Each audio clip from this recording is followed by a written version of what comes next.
अस्सलामुअलैकुम। Statue of liberty New York के पास एक छोटे से आइलैंड पे मौजूद है, जो कि काफ़ी बड़ी मूर्ति है, जो अपने एक हाथ में मिसाल और दूसरे हाथ में किताब लिए खड़ी है। इसको 1886 में फ्रांस ने यूएसए को गिफ्ट किया था। इसको बनने में लगभग 9 साल का वक्त लगा था और इसके कुछ हिस्से फ्रांस में बने थे, जिसमें इसका सर भी शामिल है। स्टैच्यू ऑफ लिबर्टी की ऊंचाई 22 मंजिला इमारत से भी ज़्यादा है। इसकी ऊंचाई 306 फीट है। इस मूर्ति का कुल वज़न 255 टन है, यानी 2,25,000 किलो। इसके जो 7 कील हैं, ये दुनिया के 7 बड़े आज़मों को दिखाते हैं। इसे कील की लंबाई 9 फीट और वज़न 68 किलोग्राम तक है।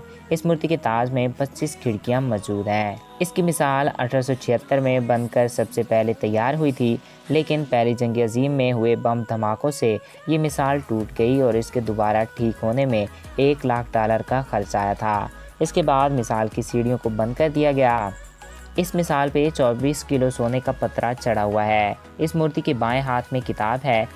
मूर्ति जिस आइलैंड पे है, इसको लिबर्टी आइलैंड कहा जाता है। 1956 से पहले इसको लॉस्ट बैड आइलैंड कहा जाता था। इस मूर्ति का बाहरी हिस्सा तांबे से बना हुआ है। मूर्तिकार ने इसको अपनी मां के चेहरे पे बनाया है। इसकी ऊंचाई की वजह से साल में 300 बार से ज़ायद इस पर बिजली गिरती है। 2 लोग इस मूर्ति से कूदकर खुदकुशी भी कर चुके हैं। हर साल 30 लाख से ज़ायद लोग इस मूर्ति को देखने आते हैं।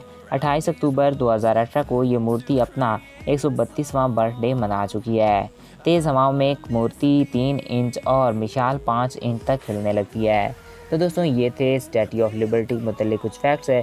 आई होप आपको ये वीडियो अच्छा लगा होगा। मज़ीद ऐसी वीडियो के लिए हमारे इस यूट्यूब चैनल यूट्यूब को सब्सक्राइब करना ना भूलिएगा। और अगर आप किसी भी टॉपिक पे वीडियो देखना चाहते हैं तो कमेंट्स बॉक्स में अपनी राय से ज़रूर आगाह कर सकते हैं। Thanks for watching. अल्लाह हाफिज़।